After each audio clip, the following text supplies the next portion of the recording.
Welcome to Back from the Abyss. I'm Dr. Craig Heacock. Today, I am talking about one of my favorite topics. I have so many favorite topics. So this is top 10, and this is the Enneagram. And I'm sitting down with dear friend and colleague, Joy Gribble. Hi, Joy. Hello. Really good to have you here. Joy is a fellow therapist in Fort Collins, Colorado. She and I teach together with Elemental Psychedelics. We share patients, we share ideas, we share a love of the Enneagram. So today's episode is not Enneagram 101. Apologize for that. So if you don't understand the Enneagram, it might be good. There's a 10 billion podcast on that Enneagram. You could listen to a podcast about it.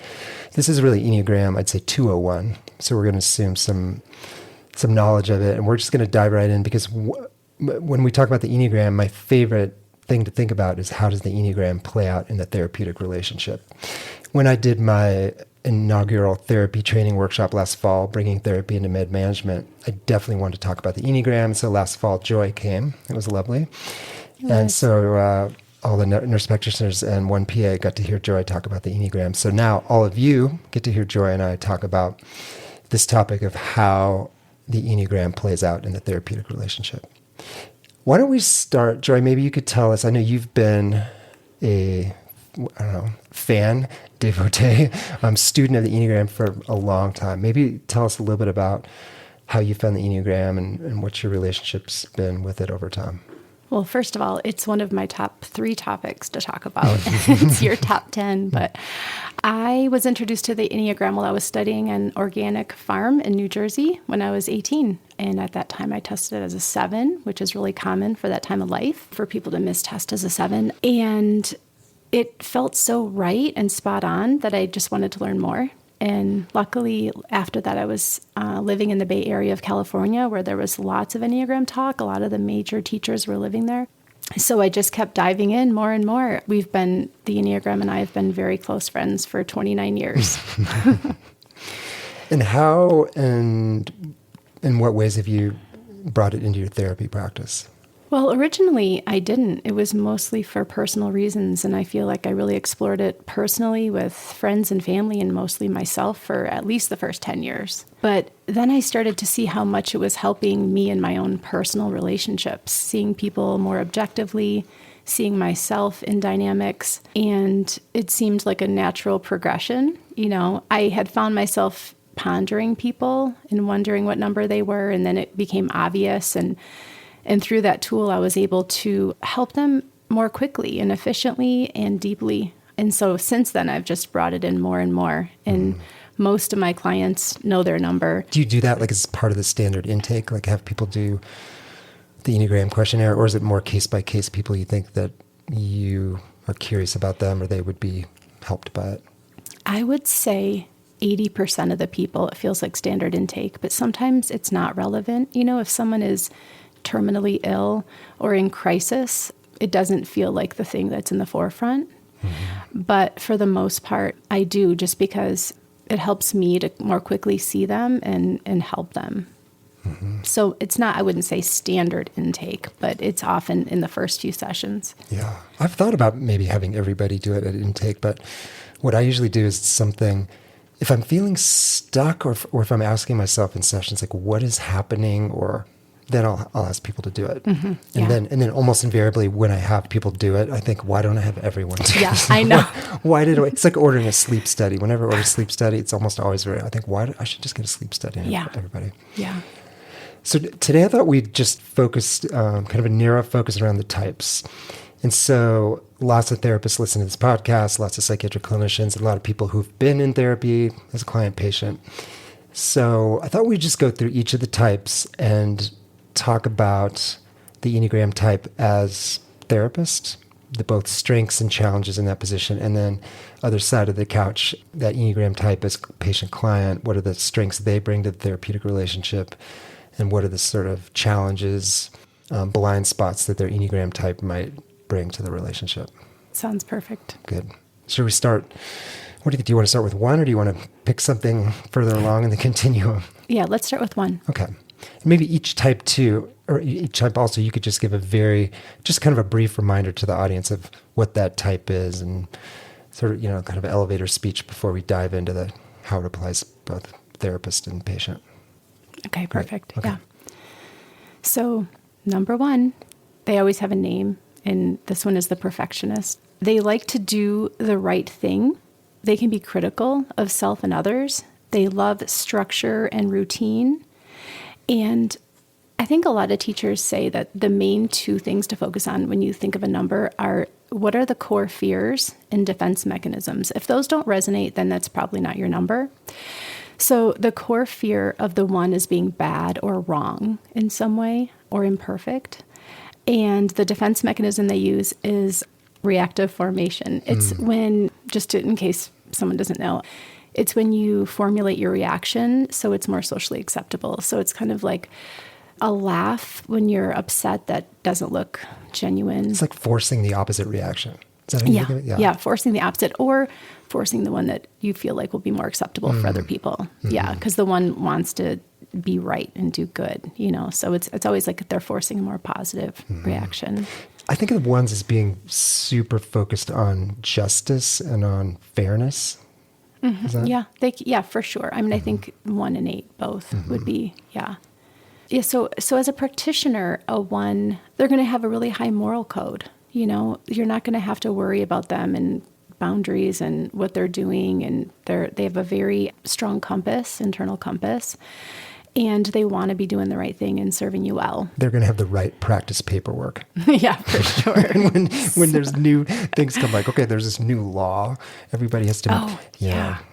They're so organized. And yes, the new laws too, for sure, because they love to know the rules. So you can depend on them. I actually have a colleague who has a strong 1 second number, and she knows the rules. It's really handy to consult with her. So, but the downside of the 1 would be they have a narrow canal of acceptable behavior, and so they are expecting a lot from clients. They can get really frustrated if people aren't behaving or aren't doing the right thing, and they have a lot of judgment. So I know that a lot of ones, they don't even want to be feeling the judgment, but they can be frustrated with themselves at all the judgments that are coming up, about other people. So I think that could be hard for a practitioner. Right. Because, arguably one of the most important stances of a therapist is to be non-judgmental. Yeah. And so, we hear people who blow out of therapy and come to us and say, well, I felt like, whether it's true or not, but my last therapist was judgmental. And they can, clients pick up on that. And I think that's a continual growing edge for the 1 therapist. It's one that you're just always having to pay attention to. I don't think they completely move through that ever, like each number has a constant growing edge that they're having to really pay attention to, and it's the 1 for the 1. Do you feel like the 1s are most judgmental in kind of a projection sort of way? Are they most judgmental with their clients and the things that they're working on themselves? That makes sense? Like they, like we all can do, like our stuff we tend to put on everyone else. And I wonder if the 1s, or if the 1s feel like I have this kind of mastery in these areas and other people need to get on board with that. Well, they do feel like they know the right way, and they often have thought a lot about it, and they might know, they feel like their way is the right way. But yeah, there's another little adage with the 1 that they're pointing the finger out, saying showing the criticalness to somebody else, but they're also feeling it themselves. So you're not wrong, that they do have this internal critical nature. And so probably both. Yeah. I wonder if 2 1s would be more likely to deeply attached to a model, because there's, like IFS is the way, or EMDR is the way, or whatever, because if they're very rule bound and that there's a right way, one of the things I think that's so interesting, fascinating, and frustrating about therapy is there's so many different ways to do it. And when you sit with a patient or client, the rules what you shouldn't do, but what should you do? I think that's where all these models of therapy come in. I wonder if 1s are more likely to grab onto something like, this is the way. For sure. There are 3 numbers that do that, that like to search externally for the answer and then kind of collude with each other. That's 1, 2, 6. So 1, 2, 6. Okay. Yeah, for sure. They definitely like to, that would feel great for them to have other people collude with them in their rightness. And then, Joy, you and I had also talked about how each of the Enneagram types has different psychiatric diagnoses that tend to be associated, correlate with those. What about for the 1? The main two that I could think of, and I'm making this up, through my own experience, OCD and high blood pressure. Those are the two that, come through. Others have more, but those are the two primary ones for the one. Yeah. And I'm thinking too, BDD, body dysmorphic disorder. Oh, potentially. Yeah. Yeah, for sure. 1 and 3 would be, yeah, that's good. And what about when we look at Enneagram 1 type as the client patient? What are some of the gifts they bring to the relationship? What are some of the blind spots or challenges? Well, ones, when I thought about why do they come in, what are they bringing in? They're usually angry. Ones do have a lot of anger and they don't like it, because they're trying to be a good person and they're just really trying to metabolize through it. They're usually angry because people aren't doing the right thing around them, lack of integrity, lack of follow through, and they don't know how to get past it. They can't see a way past it because it's valid in a way, that somebody isn't showing up in the way that they should. So maybe ones might come to therapy more likely to be sort of finger pointing, externalizing, like, these are all the reasons that I'm so upset or I'm in therapy because of these people who aren't doing what they're supposed to do. Mm-hmm. Absolutely. But they also don't know, well, how is that going to help me just to be heard, And oftentimes it's widening their tolerance for what they deem to be right. To really accept that their way is one way and that there are many ways to be in the world. Also feeling more compassion for people who aren't doing the right thing, whatever right is, So widening tolerance, compassion for rightness. Mm-hmm. And I wonder, too, if the one client patient is more likely to be sort of critical, judgmental of the therapist. Are they doing the right thing? I don't know. Yeah, I'm quickly scanning through my ones. And I would say that if they stick around, that's not the case. They do look for an external source to listen to, right? Like I said. And so I think, and I do have a pretty high moral code. And so I think that they feel safe, with me. But yeah, potentially if the therapist did feel too renegade or too against what they thought, they may struggle. That's a good point. Yeah. Okay, so one example for a client that was a one that came in, she was really upset with her extended family who she was living with. And there was a lot of questionable behavior. It was valid. And for the first, I would say, few months, I listened to her and validated, yes, this doesn't sound fun to be in this situation, and I could see how she'd feel that way. But in the end, what do you do with that? She decided to, I feel like it was a decision to start to relax her judgment, just be in the moment with her family and accept them for their own choices. Realize that mistakes are okay. If they make mistakes and they have regrets and their life isn't perfect, she's not the one responsible to fix it or to direct it. And she also realized that having a 2-wing, they do feel responsibility. They feel like they do need to help fix it. It's their job to be the helper and to fix. And so after all that was relaxed and she could just be in the moment with what was, everything did shift. And she was able to just enjoy them without judgment. And it was really beautiful. I like that.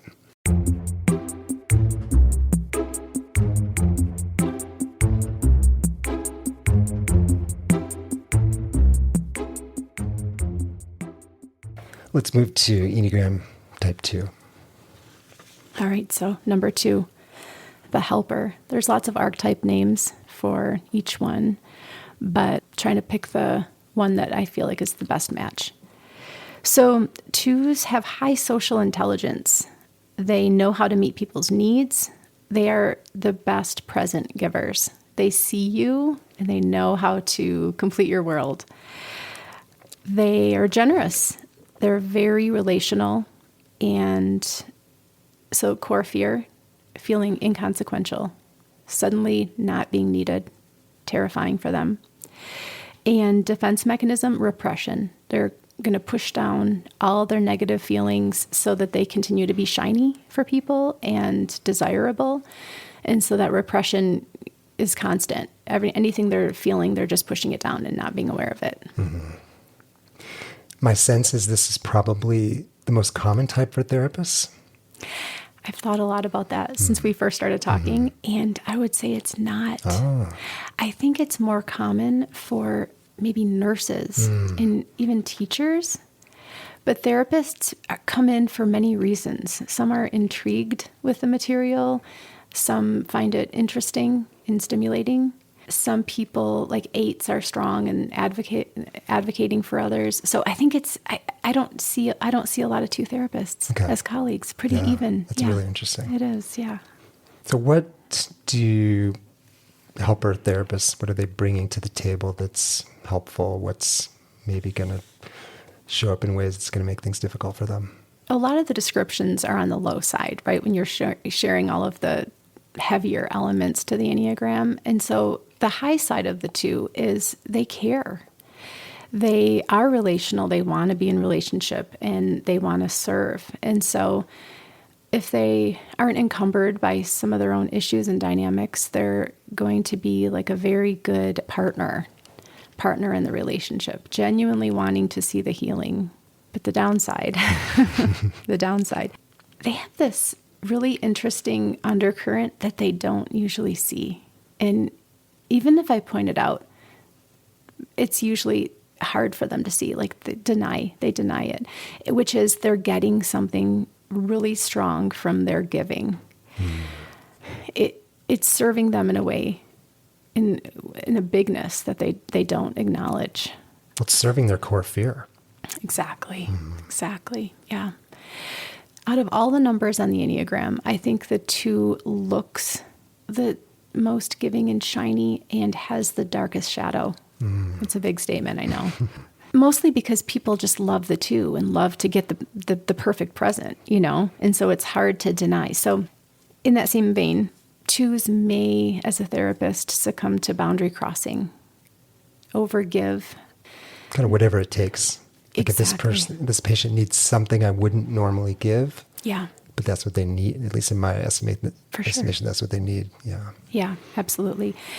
And referring out, they like to not give up on the hard people. That's another big part of the 2.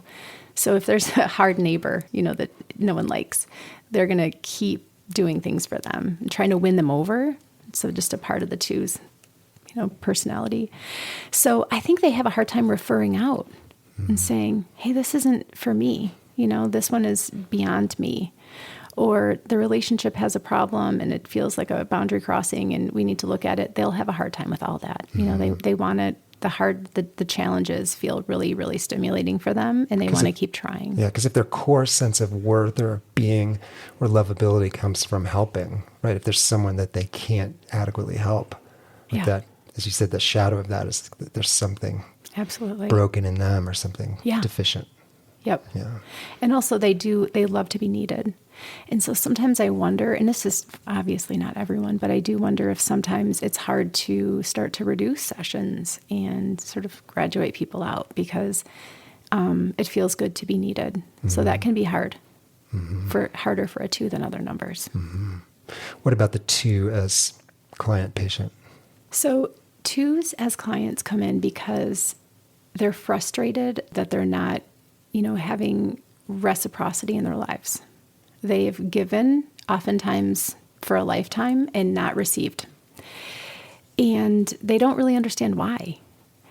They have a hard time with boundaries, and so that hasn't been a part of their lives to say no or to have expectations of others because they're constantly wanting to give and give. And they suddenly just start to feel really drained. Sometimes I hit my arm and I say, it's like you have an IV in your arm and it's just going out constantly. It's not coming in. They're draining the blood and there's nothing else like being regenerated.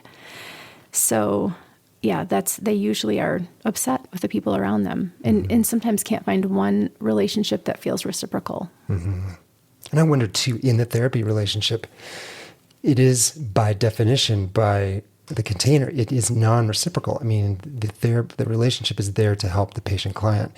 So you have a helper 2 in the patient seat. All they've ever done is drain out their veins for other people. I would imagine that could be difficult for them to allow themselves to be helped. It's funny you should say that because I was just thinking they do often apologize for dumping on you. Like I can tell. That's when if I'm not sure what someone's number is and they say, I'm so sorry that I'm telling you all this. I'm so sorry I'm giving you this. And I'll think, well, this is therapy. This is what it's for. They're highly uncomfortable with it, with the just receiving. And that's a growing edge for them for sure. Yeah, I wonder if twos would be more likely to bring their therapist gifts or check in with them or just even drive away and worry, did I give them what they wanted? Was I don't know, was I a good patient or? Yeah. Yeah, they definitely, a lot of them will come in and say, how are you? And I don't like to answer that. I mean, I like to be genuine, but also I like it to be about them.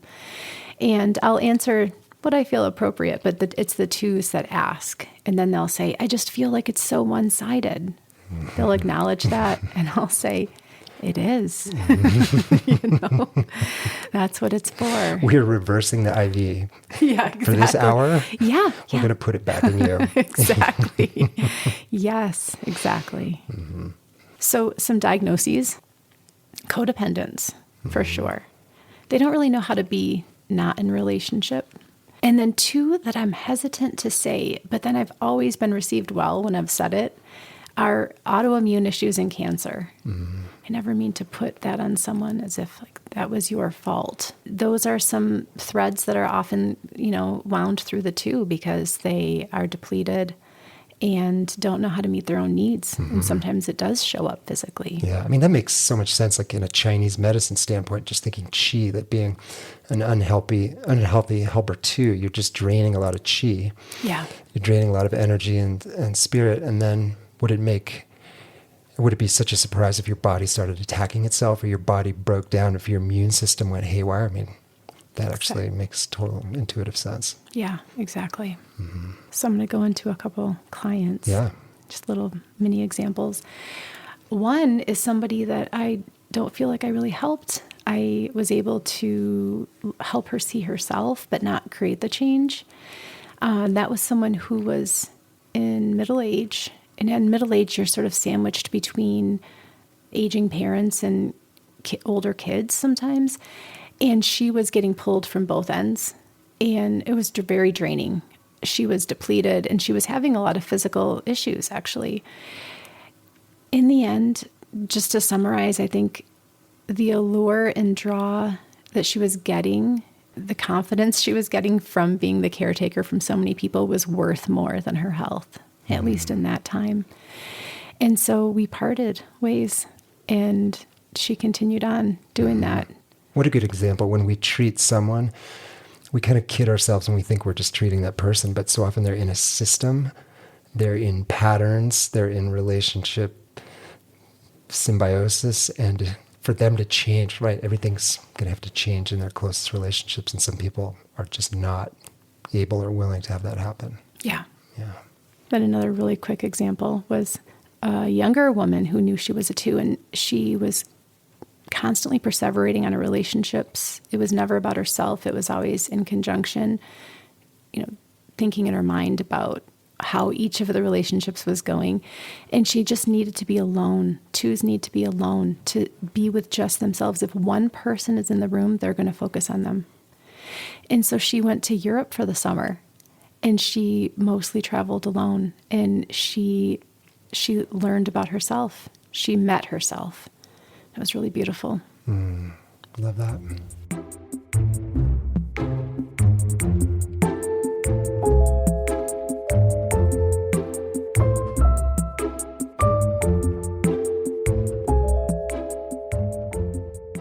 Well, let's move to the 3. I'm having... Joy just flashed me 3 fingers. I'm having counting problems. Or is that some kind of Freudian slip that I just jumped over to 3s? I mean, I have a lot of 3 characteristics. So, okay, let's hear about the 3. Yeah, I should have let you pass because this is mine. Time to be vulnerable. So the 3, the achiever, is one of the archetypal names. 3s are efficient, they're confident, they're good chameleons, they're chronic list makers, and they have a really hard time relaxing.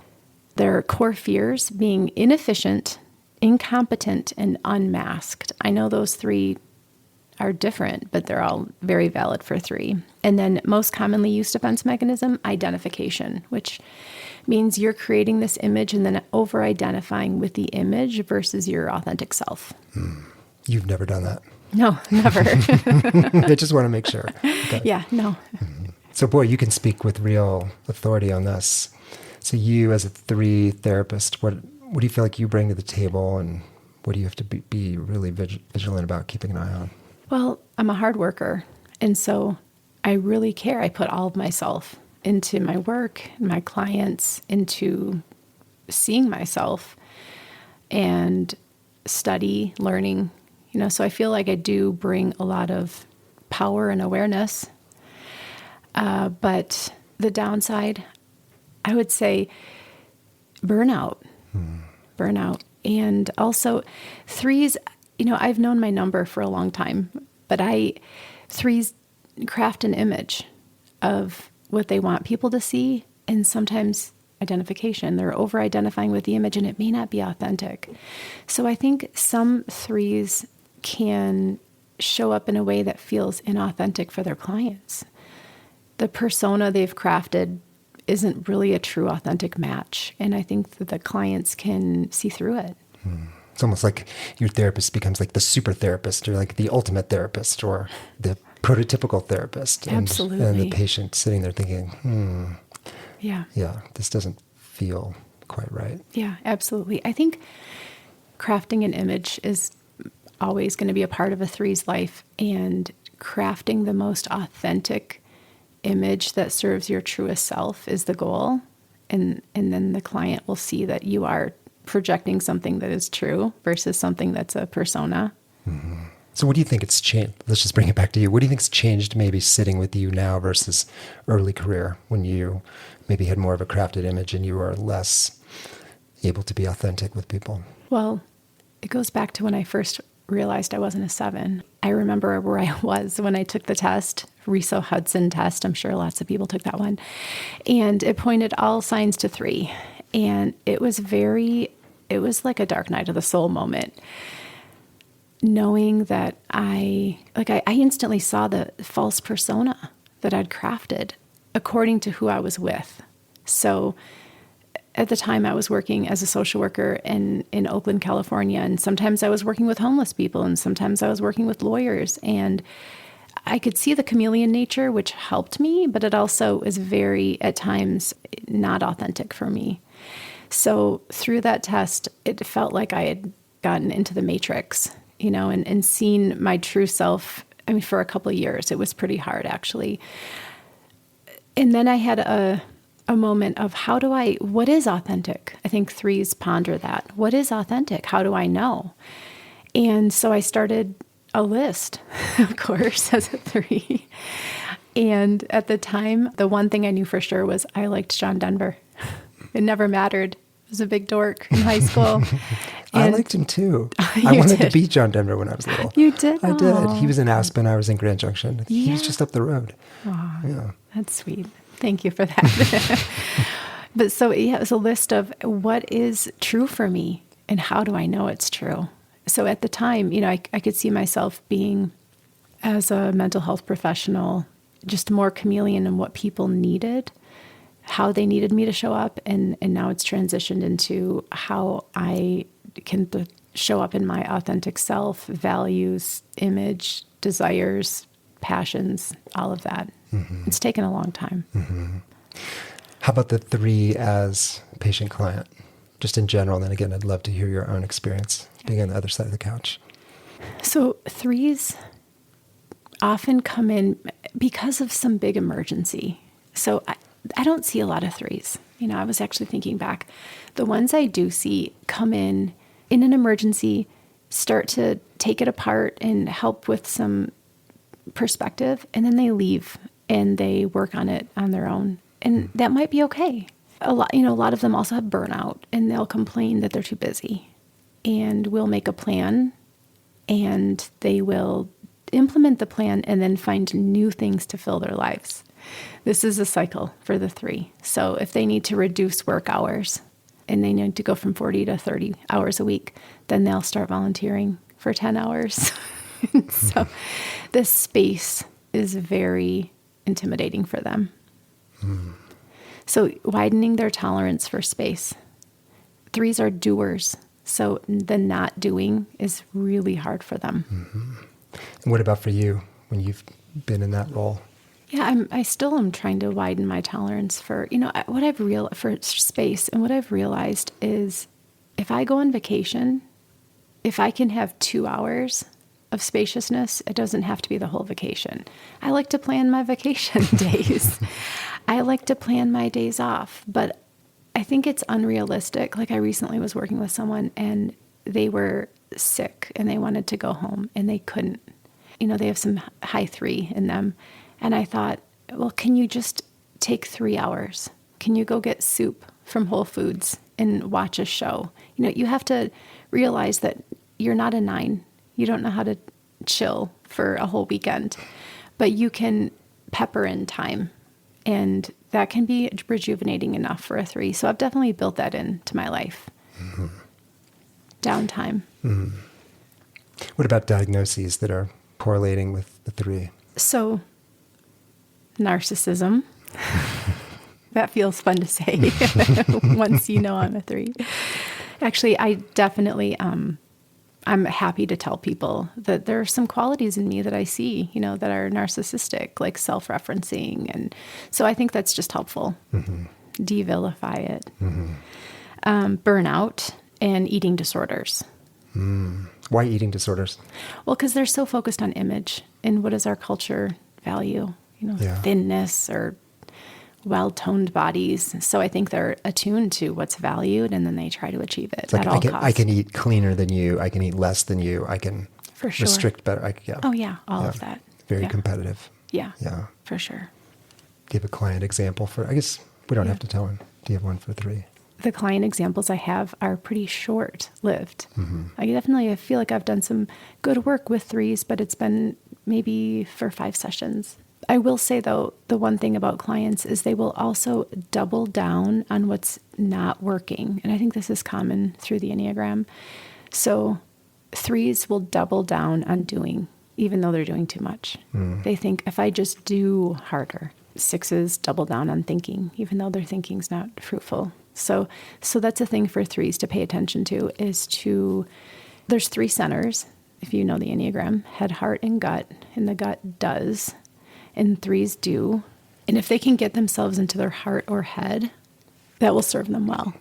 So whenever I'm feeling like overdone, I actually put my hand on my head and my heart. And I think, okay, how can I tap into these areas that are neglected? I like that. It serves me well.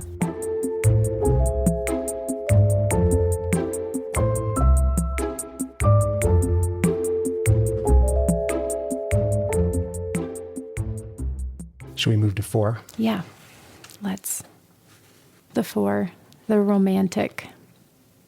It has a lot of names, but that's my favorite. They're poetic. They are deep artists. They often focus on what is missing in a situation. And they have a very intimate relationship with melancholy. Their core fears are being flawed or defective or misunderstood. I should say because all of those should apply.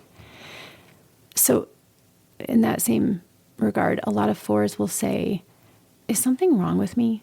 If there was, would someone tell me? Like their fear of being flawed is pretty pervasive in that sense.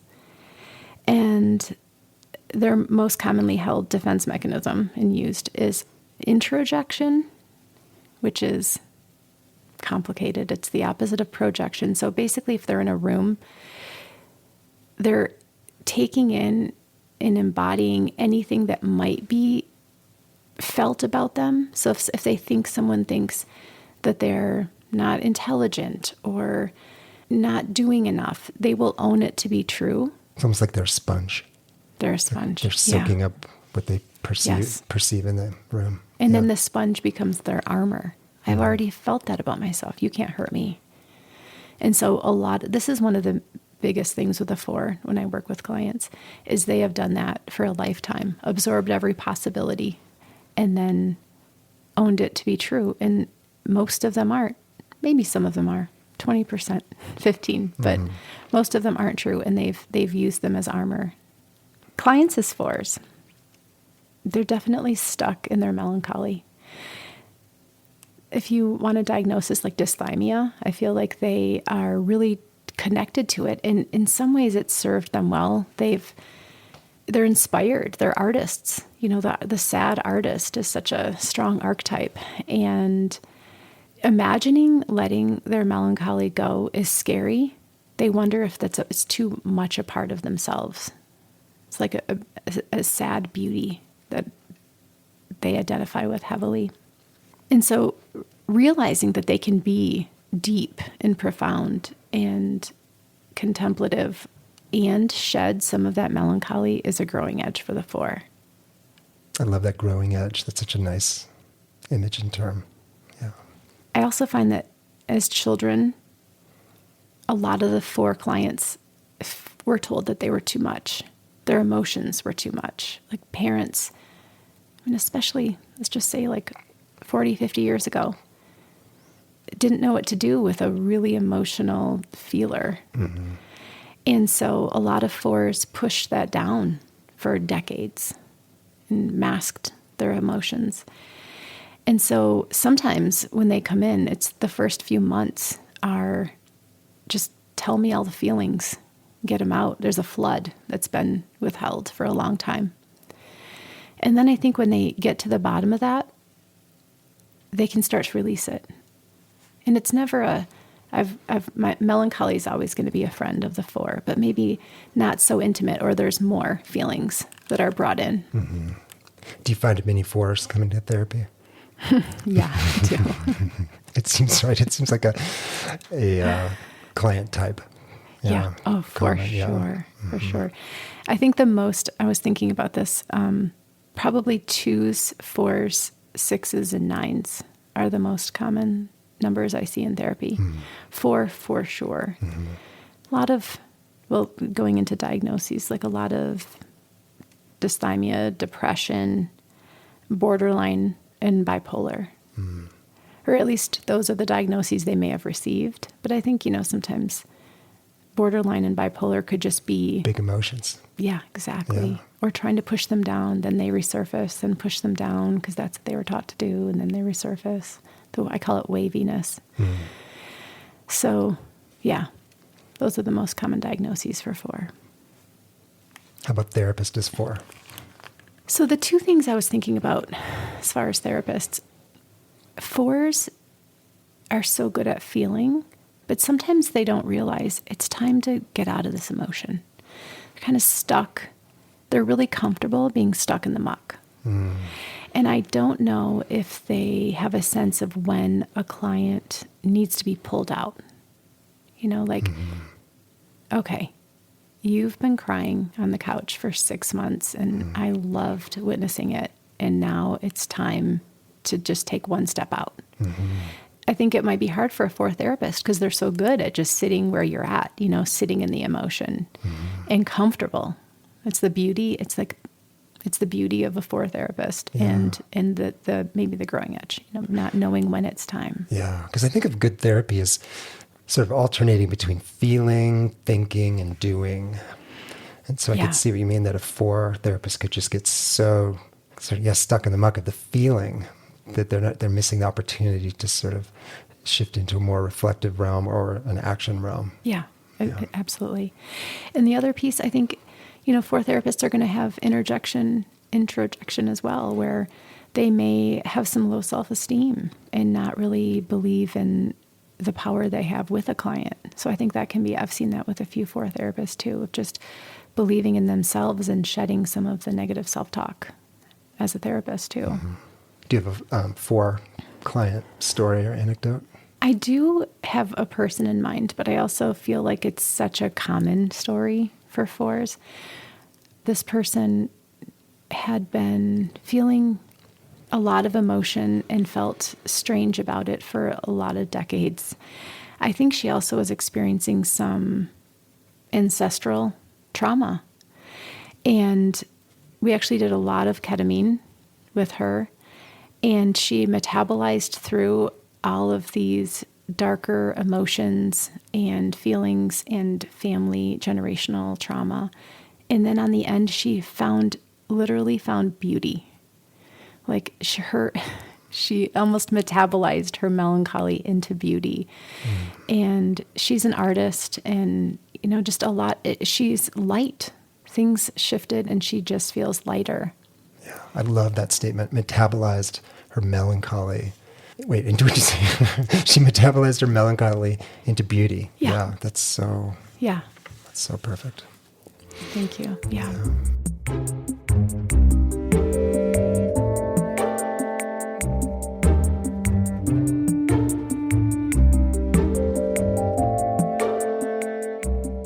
Let's hear about the 5. All right. The 5, the investigator. That's the archetype, the investigator. 5s, they're experts in whatever field that they focus on. They like being alone, and they fear that others will drain their energy. They minimize their own needs because they don't like to need. These are the people who are alone in the woods with everything they need in a cabin. Their core fears, these are diverse and true. Contamination. So it's funny because when I first studied, I started to really ask 5s, like, do you like to share food? Do you want my straw? Do you want a spoon? They're like, no, I don't. So I think it's about letting people in, physically manifesting. So contamination, lacking resources, and then not having enough information. These are the people who, if they buy a new cell phone, they research it to the nth degree to make sure. So if you want a new cell phone, you should ask a 5 which one, and they will tell you. And then their most commonly used defense mechanism, isolation. So they withdraw. As a practitioner.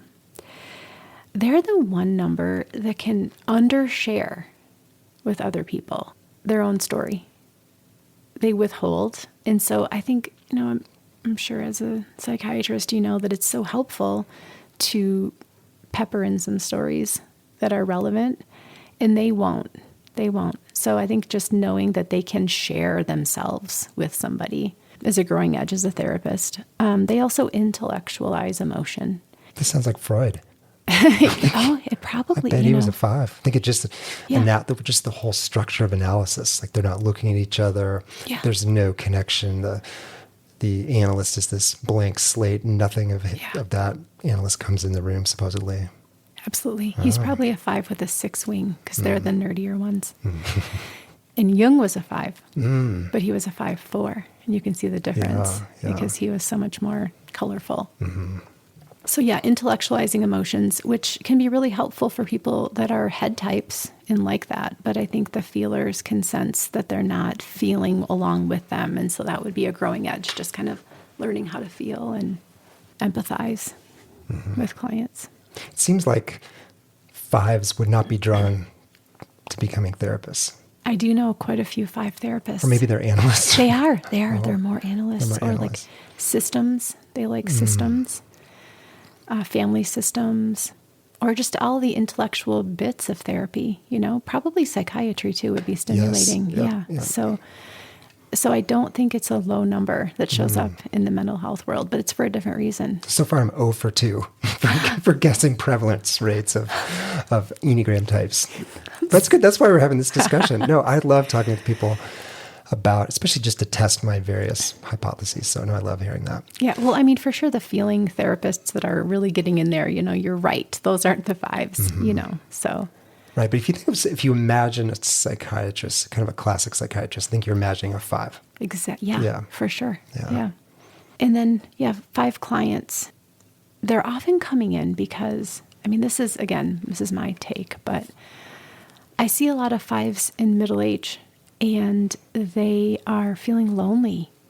They have spent a lifetime not being social and isolating and either being alone or having one person. And they, this is interesting, but Carl Jung says that in midlife, we go from either introversion to extroversion or extroversion to introversion. And it balances us out. It's like a natural path to growth. And I see, of course, I'm sure you can guess, a lot of fives are introverted. In midlife, suddenly I see a lot of fives wanting to be extroverted and actually not even having the social skills.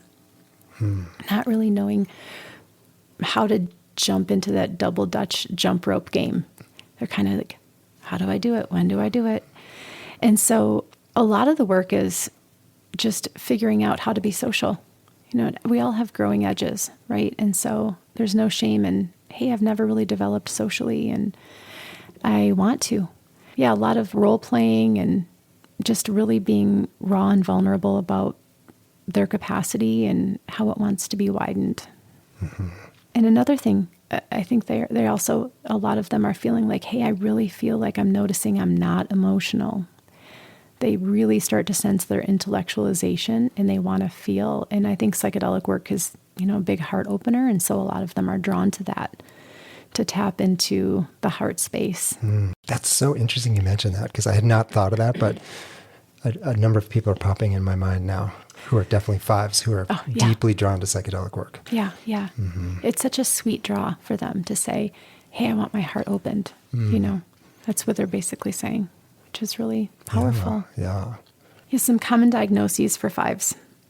And this isn't exactly a diagnosis, but loneliness, which Gabor Mate says is the biggest epidemic in our world.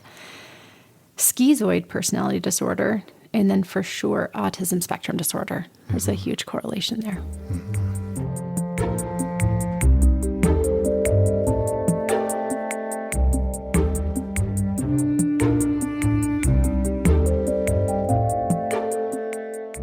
Shall we move on to the 6? Yeah, let's do. All right, so our 6, the loyalist. 6s are really hard workers. They like to stay in the pack. So they're the flockers. And they like to go along with cultural norms. So I'm thinking like leggings and Stanley cups right now.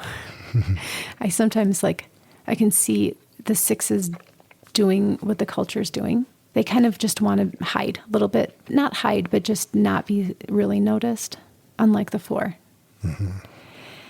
And core fear itself. And so basically, if I say to somebody, do you have anxiety? And they say, maybe, I'll say, you're not a 6. 6s say, yes, I do. Or at least a 6 who might, a number who's 6 second, too. But And I wonder if their core fear is fear itself, what's underneath that? Is it meaning that there's some inherent deficiency, or that suggests annihilation, or I wonder what that is, that fear of fear. Maybe lack of safety or security. I don't think they felt that. Yeah, I think that would be what's under it. Defense mechanisms, there's 2. Projection, which I'm sure everyone knows what that is, and then splitting. So they're polarizing. They're separating the good from the bad constantly because they want to know what they can trust to stay safe.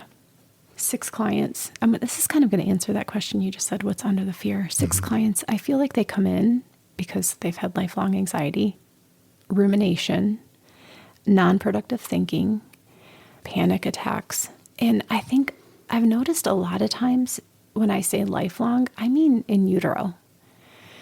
A lot of mothers who are pregnant and they're stressed and they're passing that adrenaline and cortisol onto their embryo fetus, people are born with a constitution that's really familiar with those stress hormones. And they actually don't know what it feels like to be calm. Yeah, I've ranted on Back from the Abyss about GAD, generalized anxiety disorder, as not being a meaningful diagnosis, but it's almost like you're describing an Enneagram type with generalized anxiety. Yeah, exactly. And I think, and they also, they're big worst case scenarioists, and it served them well. A lot of these defense mechanisms, they serve you well for a while. They're there for a reason. But then all of a sudden you say, wait, I don't think I need this. And I think they're exhausted. A lot of my 6 clients are exhausted from worst case scenarioing for 2 decades. 90% of those things don't happen, if not more, right? And so they're just constantly coming up with these dramatic possibilities that are draining them. And then when they start to feel better through medicine, ketamine, meditation, CBT, they're uncomfortable with feeling better. And I think I noticed they almost have to go through like adrenaline detox, cortisol detox. They'll say, this feels weird to feel good. I think they can fall back into it because it's their status quo. After that happens, they often are weirded out because they're not thinking about those things all the time. So now what do I think about? So it feels like a complete recalibration is needed sometimes. It's not as simple as take the meds, but also be comfortable with the feeling good, be comfortable with the calm, create new thoughts. Those aren't the ones running through your mind anymore. Mm-hmm. Some diagnoses: anxiety, OCD, phobias, panic attacks, panic disorders. I'm sure you can feel that, feel into the similarity.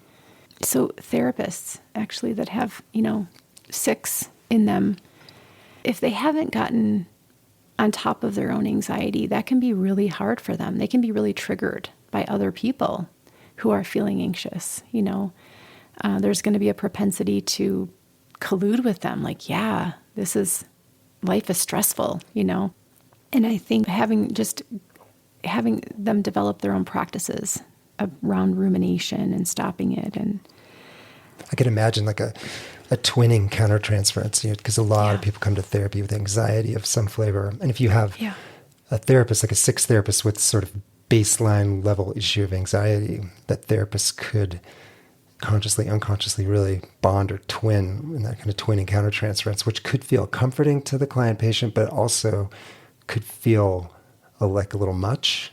And maybe they could worry about caretaking the therapist, or it leaves less room for other things to come up because they bond so much over this anxiety thing. Exactly. Yeah, exactly. Also, I think they're not risk takers, 6s. And so as a practitioner, if someone's saying, hey, I want to sell everything and move, it might freak them out. They like to be cautious and take the safe route. And so that's just another thing to be aware of as a practitioner. Mm-hmm.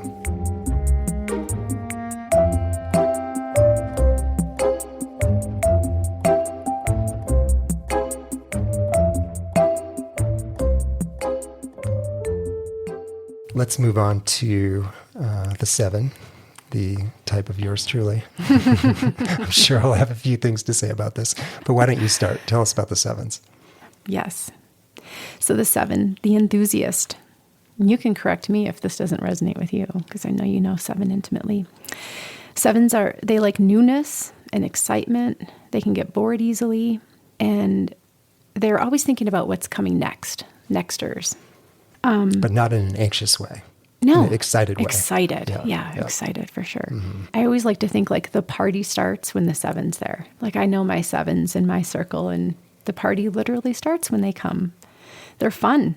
Their core fear is being limited, encumbered, and FOMO. So fear of missing out, big for the 7. And then most use defense mechanism, 2 of them, rationalization and idealization. So they're making lemonade, and they're wearing those rose-colored glasses.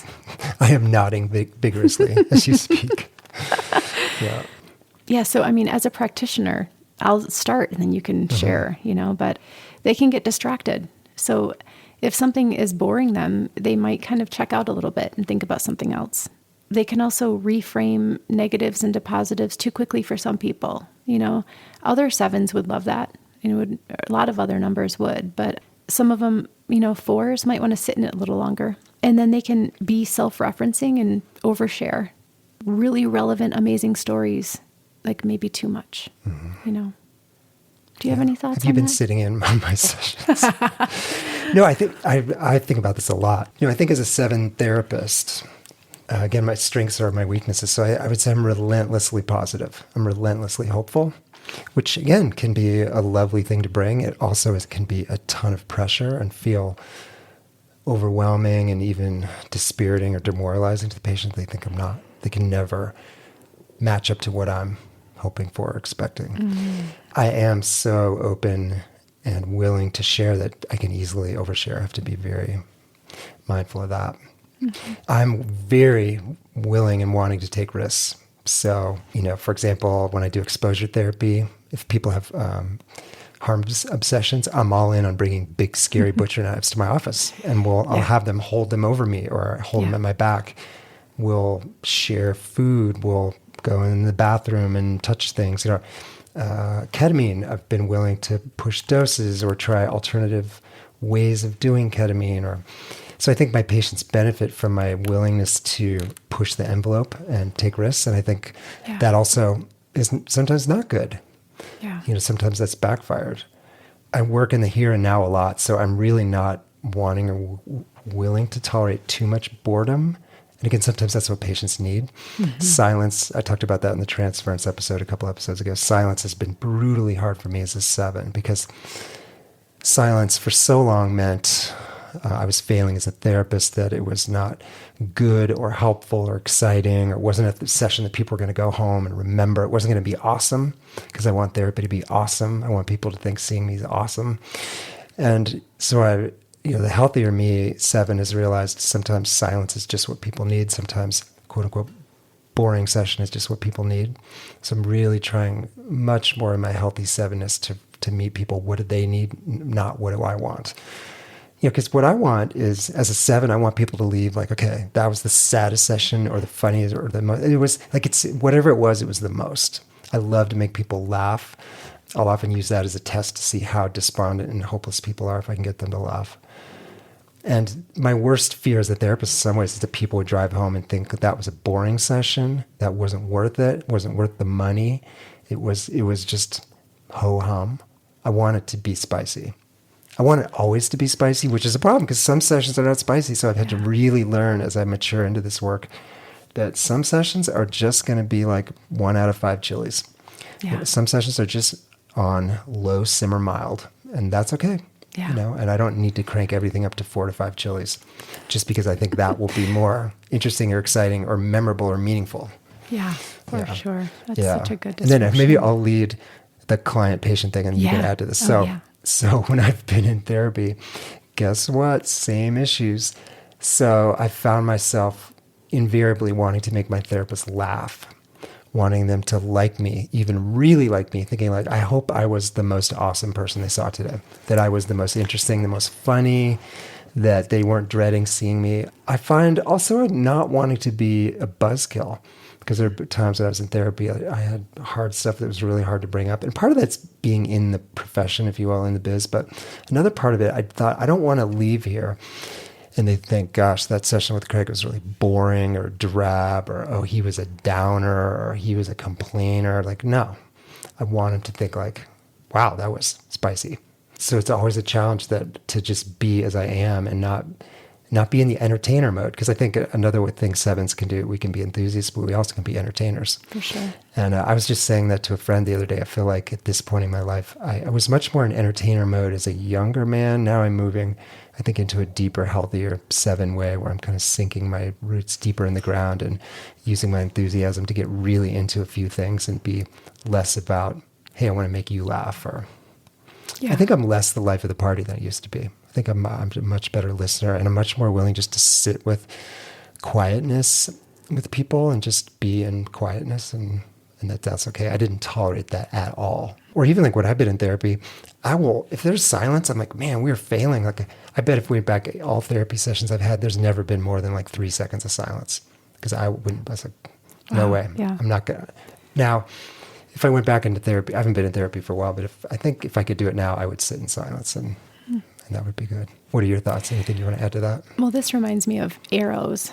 The Enneagram has arrows. There's so many different components, and the 7 goes to 5, and that's deepening where you are, And so I feel like you're describing yourself going to 5, which is amazing. Like each number goes to a different number in wholeness. And so I hear you, saying that you're just deepening in the space and the quiet isolation in a positive way, feels like that, the description of the 5. I think we've talked about this, but when 7s start to heal and go to wholeness, they stop becoming as fun, and their friends are often disappointed. Like, where'd you go? And it's actually a healthy sign Yeah, I've been at dinner parties where afterwards either friends or my wife will say, "You were so quiet," or "What's wrong?" Or Yeah. but I just think it's more a stage of life now. I'm just willing to sit with 7 other people at a dinner table and largely listen. I mean, speak up if I think there's something. But I used to think, okay, I got to bring the fun here. I got to make people laugh. I got to spice up this dinner party and make it awesome. And now, I mean, yeah, I don't feel that need at all. That's awesome. I would say one other component to the 7 in therapy is they're often coming in because of, grief that they suddenly feel because of maybe a tragedy or something major has happened. And up until then, they're eternal optimists. They don't really need therapy, I think. And so it's just validating that grief is okay and right. And I think a lot of them say, should I be sad? Like I've had clients say, like, my dad died. Like, do you think this is, a valid reason? Or they just don't know. They don't realize, like, yeah, this is where the rest of us live, kind of. Right, for years and years of my life, sad was the enemy. Yeah. If I was sad, like, oh my God, I got to do something to eliminate sad, to change the sad, whether it was substances or running or diversion, something, distraction. But now I can really sit in sad. And I would like to think that's my healthier 7, that I can sometimes I'm walking home from work. I think, okay, there was some really sad stuff and I'm super sad and I'm just going to be sad. And that's okay. I would never have tolerated that in my 20s, 30s, or even much of part of my 40s. I would not. I'm like, no, I got to fix this sadness. Yeah, absolutely. That's beautiful. Let's go to some diagnoses really quick. Yeah. Well, there's no diagnoses for the 7. That's amazing. Okay, let's move on to 8 and 9. The sevens are pretty much non-pathological. So the first diagnosis is awesomeness. Is addiction. Check. Narcissism. And histrionic personality disorder. Those are the 3. I mean, any can apply to any number, but those are the 3 main ones.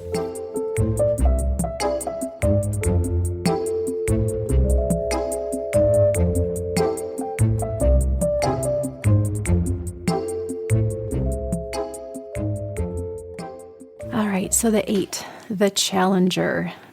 8s are their own highest authority. They will consider your rules.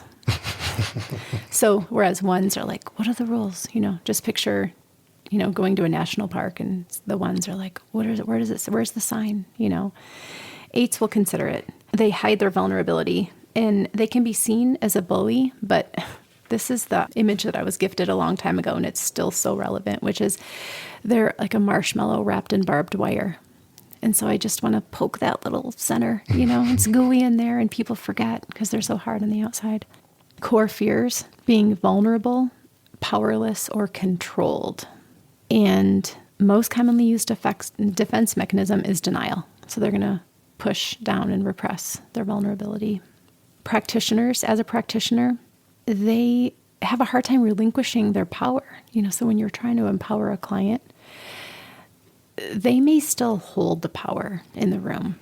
And sometimes clients need that, if they're a victim or they're really needing to be cared for, like that could be a good thing. But if they're really needing to be empowered, the 8 might not be able to energetically, give it to them.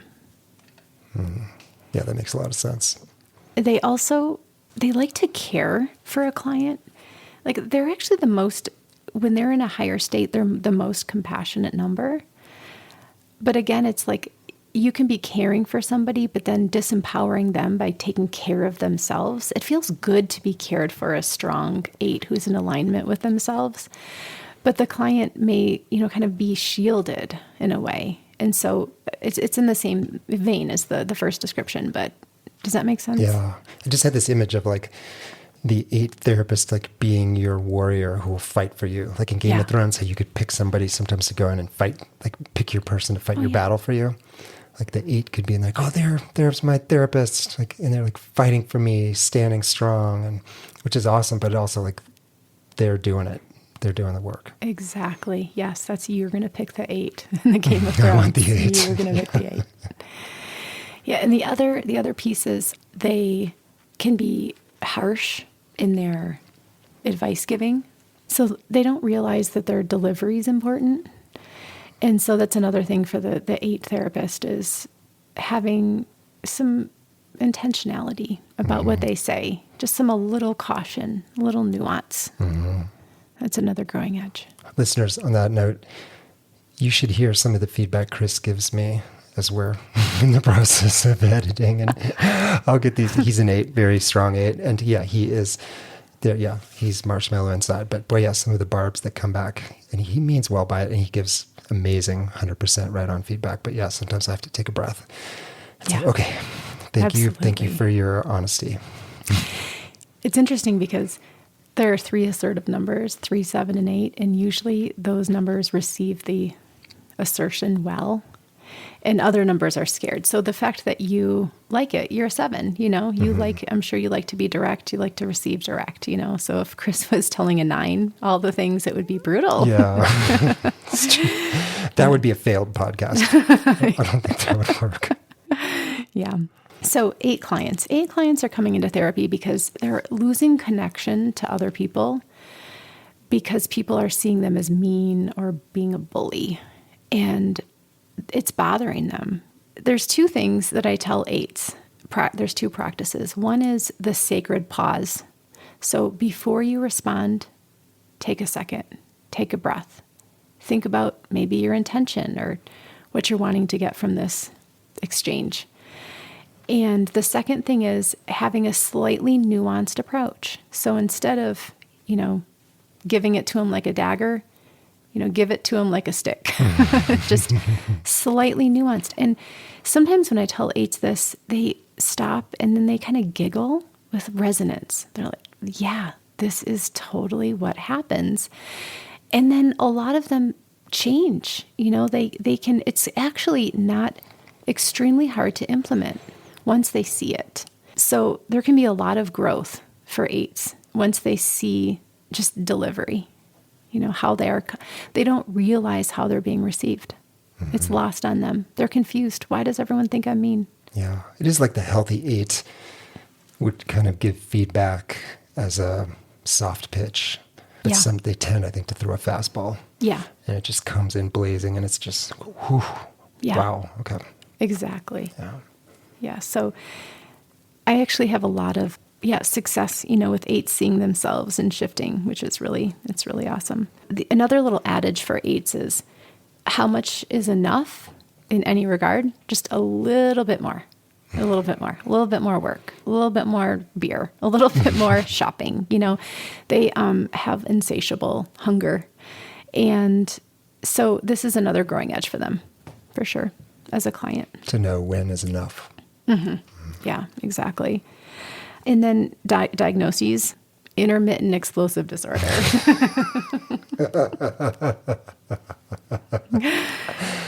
Yeah. Addictions, anger management issues, and antisocial personality disorder. I mean, I'm sure all these just make so much sense, you know, once you feel the vibe of the 8. Yeah. Those are just the 8 negative, 8 strengths taken to their greatly negative extremes. Yeah, absolutely. And I have a client in mind. She's an 8 and she's just done tremendous work in seeing herself and delivering things in a palatable way. I think a lot of 8s, including her, have had a lot of anger for a reason, you know, like that they just need to be validated. A lot of them, you know, have some childhood wounding that they've tried to deny. And once it starts to move through their body, move out, you know, and they are seen, it's almost like they're a balloon that's deflating, you know, like it just goes, it's out, it's released. And so, that's some of the childhood wounding that makes this like anger bubble up and just want to burst onto whoever they're, you know, in front of. And as they kind of work through that, then they have this beautiful, softer side where they end up being the best social justice advocates, caretakers. Yeah, they really care once they're in a good space.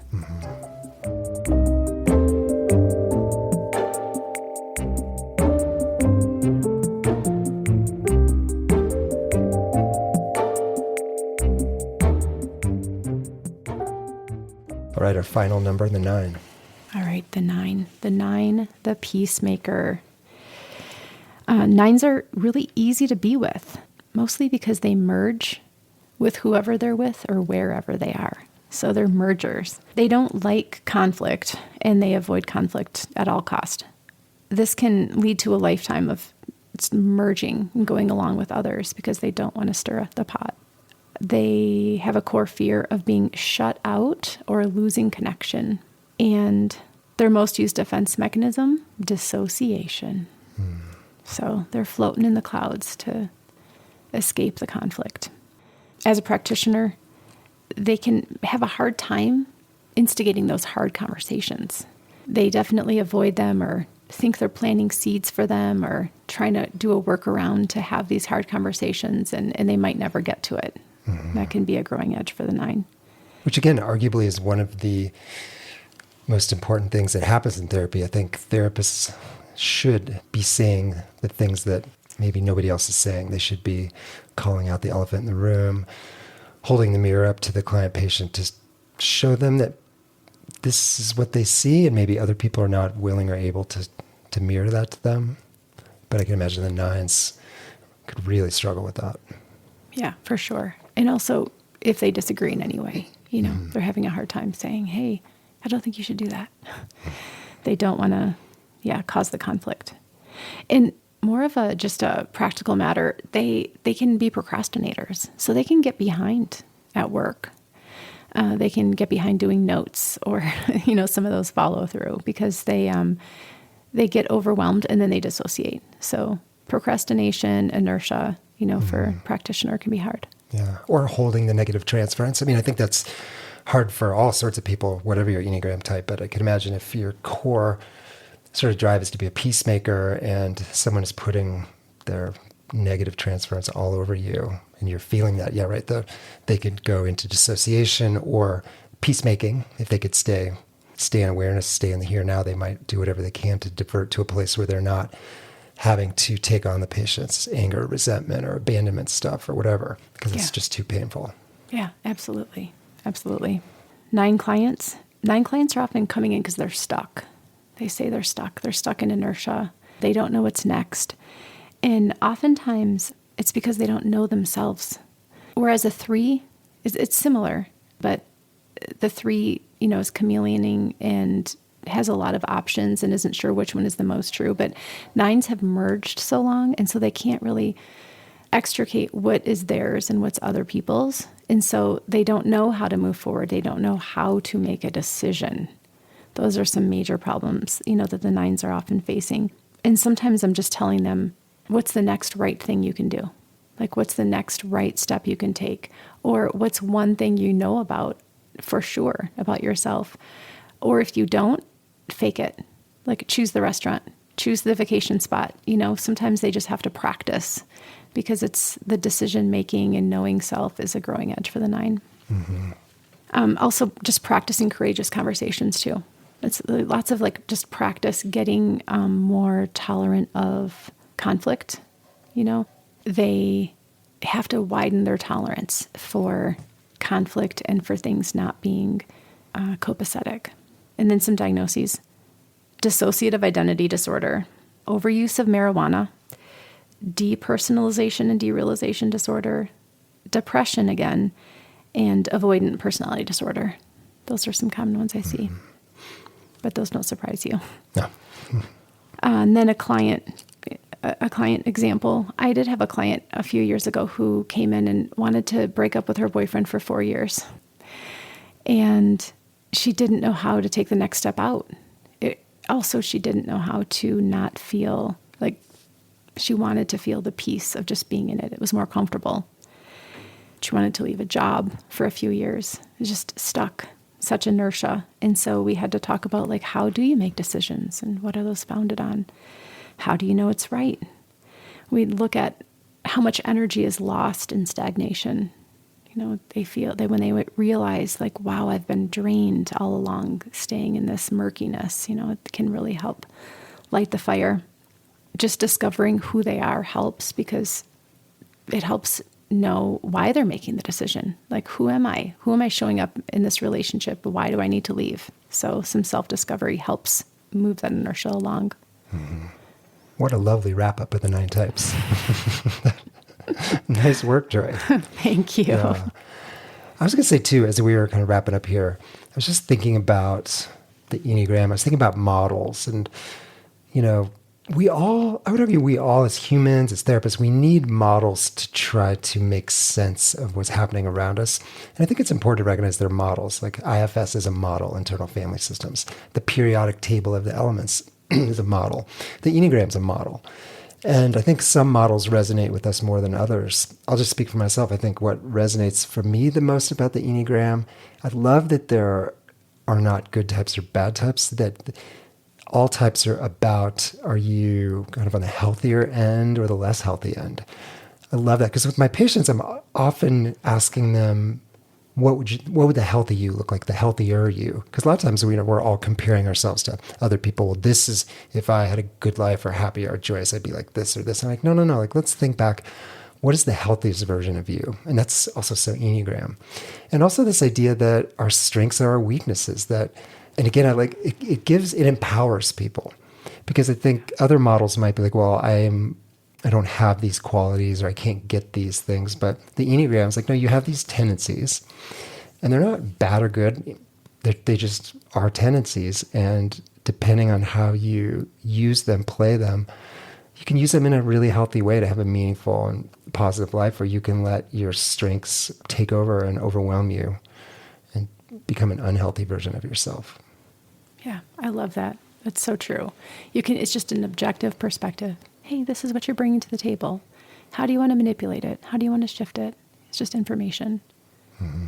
I also like how you can pay attention to which one are you overusing, the head, heart, or gut. It's all about balance, So how would you overuse gut? What does that look like?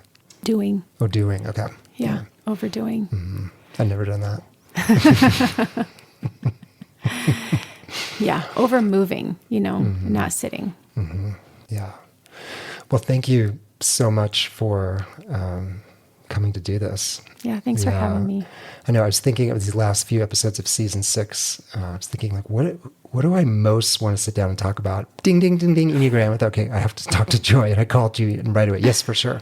Yeah. So we got this on the calendar. So yeah, it's been lovely to sit with you. Thank you. Thanks for your wisdom. And it's been really fun to teach with you too. It's cool that our paths keep crossing more and more. In many ways, yeah. Yeah. I love that. All right. Thanks.